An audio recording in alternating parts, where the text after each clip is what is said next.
Hello everyone, welcome to the Rafton House Surgery. This video is being made for my academic portfolio for educational purposes only. When I started in my GP rotation, I was quite intimidated by the IT system. Hopefully this amateur video will help any doctor, be it GP trainee or a locum starting at Rafton House, to get easily familiarized with EMIS. Besides, this will also help potentially save clinic time so that the new starters are not waiting for senior colleagues to answer to their logistical queries for EMIS system.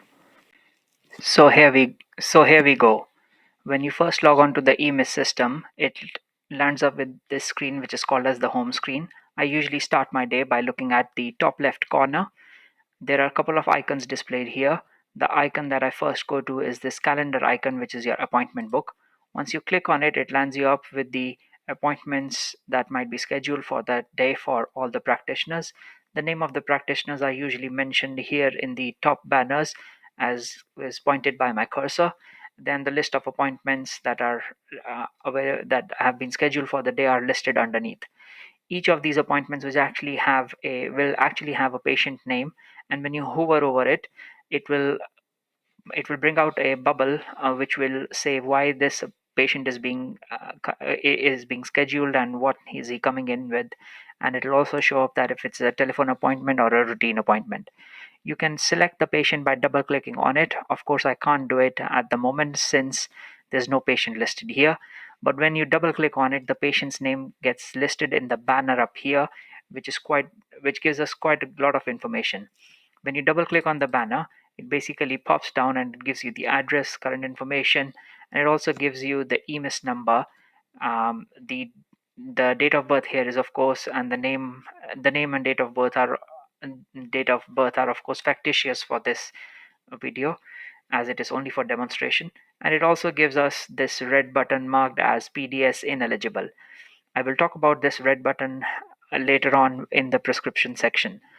A very important point to note here is warnings. Sometimes patient might have warnings that there are any disciplinary concerns, or the patient has given permission to discuss with one of the family members about his health. So make sure you read about those before starting to consult a patient.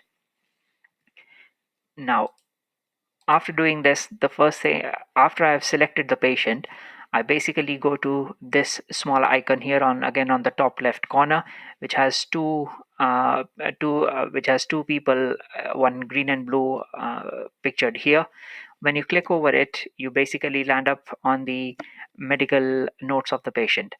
If you want to search one of the patients, there's a tab, there's an icon here which says find a patient. It's basically the icon with a man holding a lens.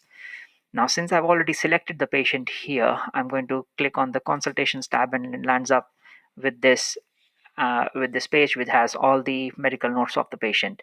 Before starting up to consult a patient, I usually go about reading about the patient. The couple of things that I do read about is his previous medical notes, any history that is pertinent to his current complaint of the day, and if I need to read about any referral letters that have been sent, or have I received any hospital communication for this patient. So the way to go about it is you can do a text search to look about, let's say, abdominal, and it'll bring up all the annotations that have abdominal pain listed in it or something related to the abdomen. The other way around it is you can go to the problems tab, and under the problems there might be listed all the active problems for this patient. Clicking on let's say diabetes, it will bring along all the annotations that have diabetes listed for this patient.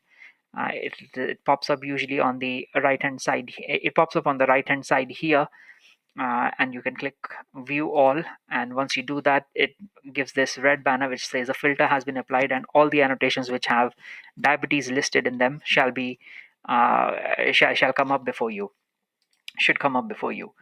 Another important thing, when you are going to see a patient is to look up at this small box here, which basically gives you alerts that if a patient is due for any diabetic check or hypertension check, or maybe he's due a cough review or a vaccination, it'll all pop up in here. It's a very good box to look at as well. So when you have to start consultation, you basically go to the consultation tab and you go to add feature. Once you press add, since I've already selected the patient, it'll pop up with the open consultation here. Um, Sorry, let me just close this one and show you again how this happens. So the patient's been already been selected, and I basically will say here add consultation, and then a box pops up here which basically gives us a couple of informations. The one thing that you need to note here is that make sure that you have selected the correct consultation type. If you are doing a telephone consultation, please make sure you select telephone consultation. If it's a home visit, there's a home visit there's a home visit option here. If you've spoken to a patient but it's actually a carer, like let's say a parent for a child, you can select this one. For the purposes of demonstration, I'm going to select GP surgery. It's pretty much self-explanatory. Thereafter, you can basically select all of these tabs, keep writing in those.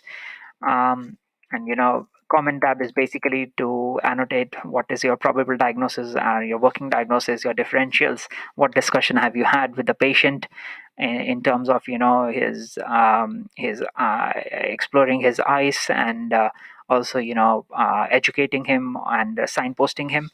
Let's say if this patient has a problem of um, let's say knee pain. After I've taken all the history and I've discussed with the patient, it is only thereafter that I put a problem. It is only thereafter that I annotate the problem. This is just how my this is just my way of doing it, because if I if I if I annotate the problem at the very start, by the end of it, the patient's history might change the kind of problem that the patient is coming in for. So I just annotate it later in the later part of my consultation. So I'll just press here knee pain. It is important to select correct when you write here. It basically brings down a number of options, and it is quite important to select the correct annotation from this drop down menu. If the patient's coming in with knee pain, it can be because of 10,000 reasons and we don't know what's happening with him. So instead of just pressing osteoarthritis of knee or anterior knee pain or something like that, I'd rather uh, just put in the full one, and the pain of the knee region would be the one that I'd go in for in this case. So that it gives me a coding as well. And then you can select the laterality, let's say right. And when you do this, you'll see that it gets coded and it comes up as a green color. If it's not coming up as a green color, it means it's not been coded. And let's say if you are trying to look for a in an audit, if you are trying to look at patients who have knee pain, this patient is going to be missed out since we didn't code the patient very well. Coming to medications, let's say if I have to prescribe this patient uh, ibuprofen gel. So I'll click on the medication. I'll click on the medication box here, the medication tab here, and then this box comes up, and I'll select I'll put an ibuprofen here, and it gives me a number of options in terms of different dosages and different formulations. I'll select one of them, whichever you want to, and then a box might pop up which says there's a warning, or you should be using this with caution. I'm just going to override it for demonstration purposes. I'll put on the dosages here. There are only two mentioned here, but there can be many: QDS, TDS, as and when required. It comes up with a lot of options. You basically annotate how much is the quantity you want to prescribe. Since it's a gel, it's coming up as grams, else it can come as tablets. And then you also prescribe the number of days. Once you've done that, let's say I want to add another medication. I'll just press another, add another, and a similar window will pop up which will help me annotate for another. Let's say I want to prescribe him cocodamol. Again, I'm using that one, and a similar Warning tab has popped up. I'll press it as first day. I'll just prescribe it for 14 days. Now let's say I want to check if this medication had previously been prescribed to him. I'll just click on past medication tab here and I can check that.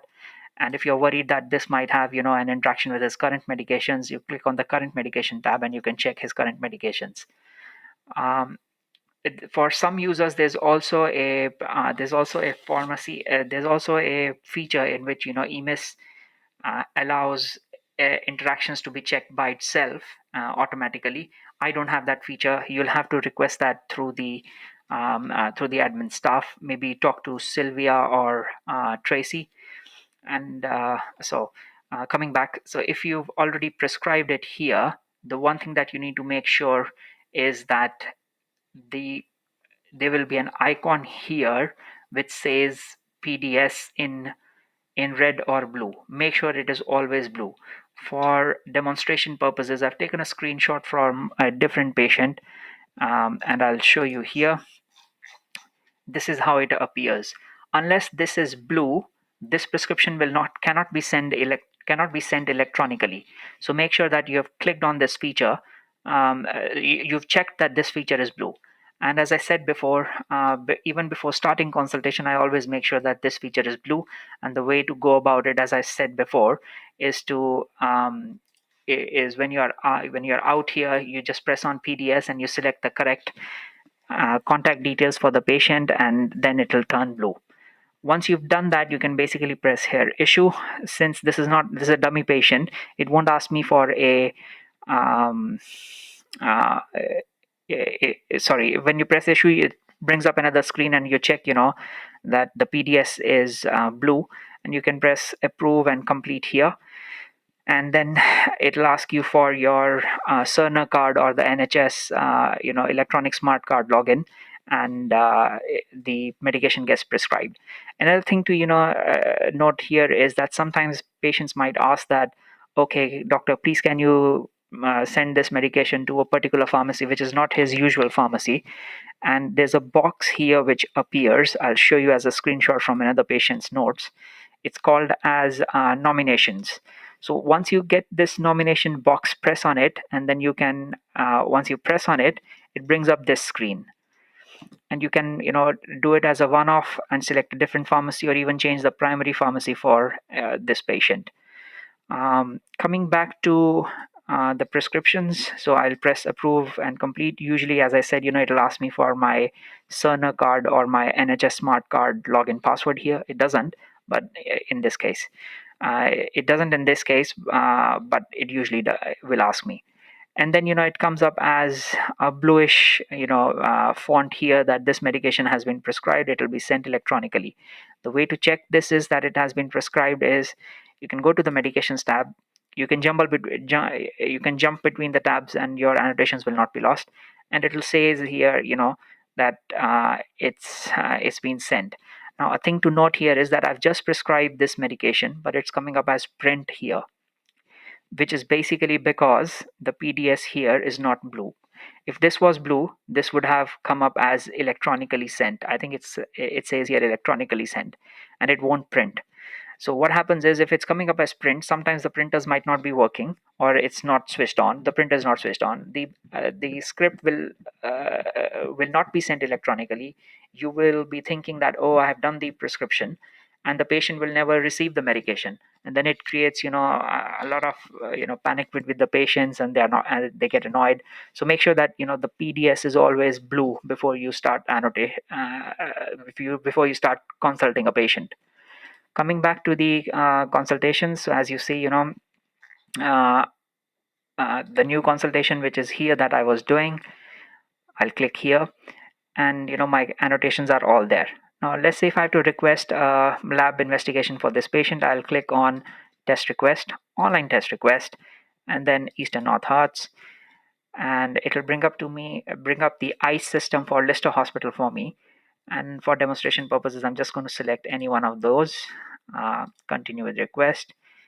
You put in the telephone number for the surgery. I'm just putting any number here, just the details, and then you select if you don't want to print the sticker here, just do that.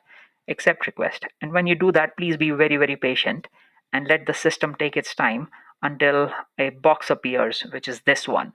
If you close the system before this box appears, the blood test will be ordered, but it will not get annotated on your consultation note. So make sure this box comes in before you press OK, and then it closes by itself. You see, it comes up here. If I would have closed that box before, this annotation would be absent from my note.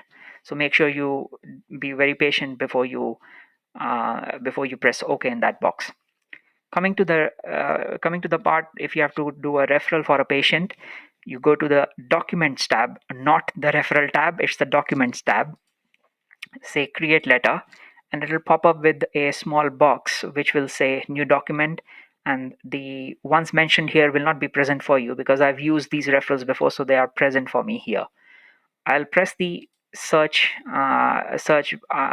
button here, and the easiest way to look for any referral is, let's say for cardiology, if I need to do a referral, I'll just say cardio and again search, and it will bring up me a list of referrals for cardiology. Sorry, the system at times can be slow. So yeah, so as you see, all the cardiology referrals are here. Now the question is, which one do we select? So make sure that anytime you're doing any referral, it always has ENHNT, which is East and North Hertfordshire Trust, NHS Trust, mentioned in it.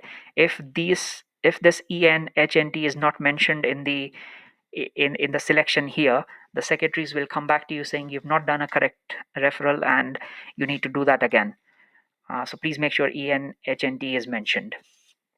I'm just going to cancel this one because I don't need to do a referral. Oh gosh. Okay. Yeah. So that's the annotation, a clinic for a clinical consultation. It's a very quick review that I've done. I'm sure you're going to come up with, a lot of other shortcuts and ways of doing things, by your own. Um, I, and you learn as you go through this. So to close the consultation, I'll basically do save, and the consultation gets saved. Now, let's say if you've forgotten something to write, or you need to, add something to the consultation, what you can do is you can basically right click here on the select the consultation, just place anywhere on the consultation, right click and say edit consultation, and and then you will be able to edit this consultation. Now, this is one part of the job, working as a GP trainee or as a locum GP. As a GP trainee, you also would have, another part of the job, which will be your admin part. And in the admin part, there are a couple of things that you need to do.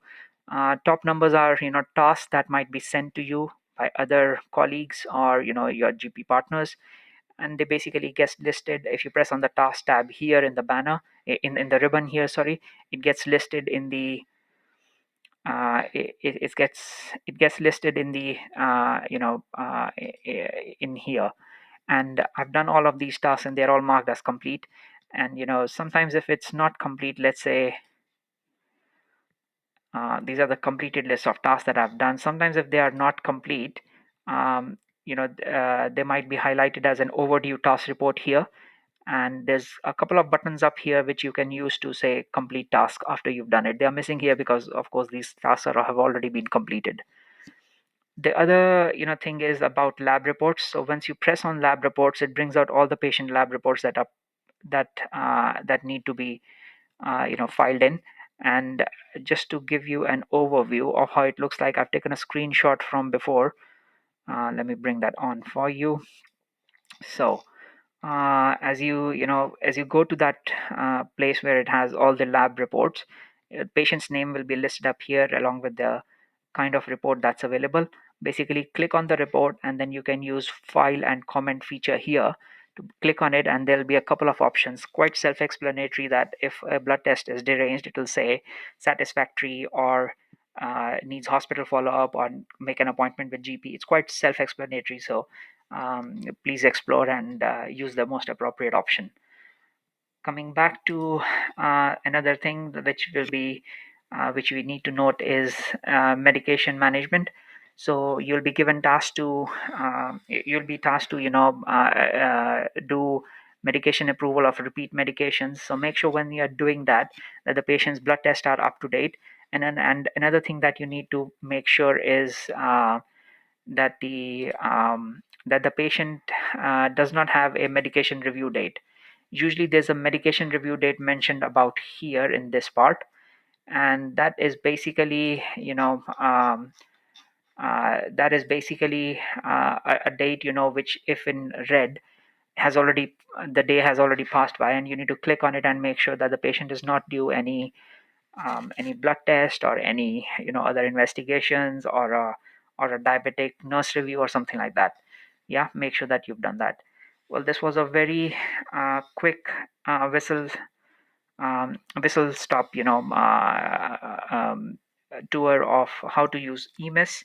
I hope you found this video useful. I'm not a YouTuber. This is as you can imagine by the quality of this video, this is an amateur attempt, and I'm sure you'll find many more ways of doing things in EMIS as you go along. Wish you all the best. Thanks.